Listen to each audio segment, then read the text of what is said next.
हरे कृष्णा। आप सभी को आज हम सुनेंगे कर्म और धर्म की कथा। एक समय की बात है जब काशी नगरी में धर्मदत्त नाम का एक बहुत ही धर्मात्मा और ज्ञानी पंडित रहता था। धर्मदत्त वेदों और शास्त्रों का गहरा ज्ञान रखता था और हमेशा धार्मिक अनुष्ठानों में लीन रहता था। धर्मदत्त का एक पड़ोसी था जिसका नाम था कर्मवीर। कर्मवीर साधारण शिक्षा वाला व्यक्ति था, लेकिन वह अपने जीवन में एक ही चीज को सबसे ऊपर मानता था, सच्चाई और ईमानदारी भरा कर्म करना।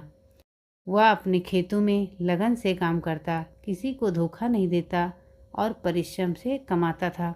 एक दिन धर्मदत्त ने कर्मवीर से कहा, तुम दिन रात बस मिट्टी में हाथ गंदे करते हो और शारीरिक श्रम करते हो। यह कैसा जीवन है?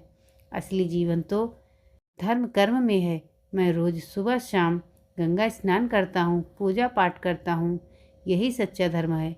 कर्मवीर ने विनम्रता से उत्तर दिया, पंडित जी, आपका ज्ञान अतुलनीय है, पर मैं मानता हूँ कि ईमानदारी से किया गया कर्म ही सबसे बड़ा धर्म है।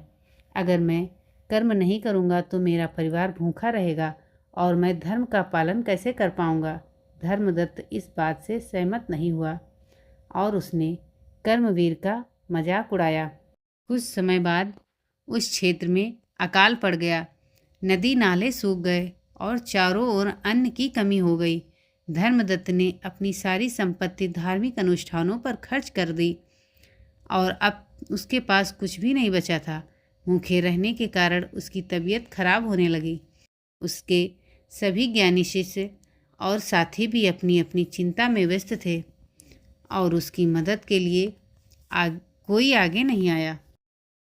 वहीं कर्मवीर ने अपनी मेहनत से उगाए हुए अनाज को संभाल कर रखा था।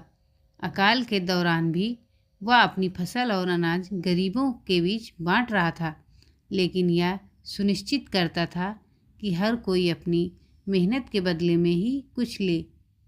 जब उसे धर्मदत्त की हालत पता चली तो वह तुरंत उनके घर गया।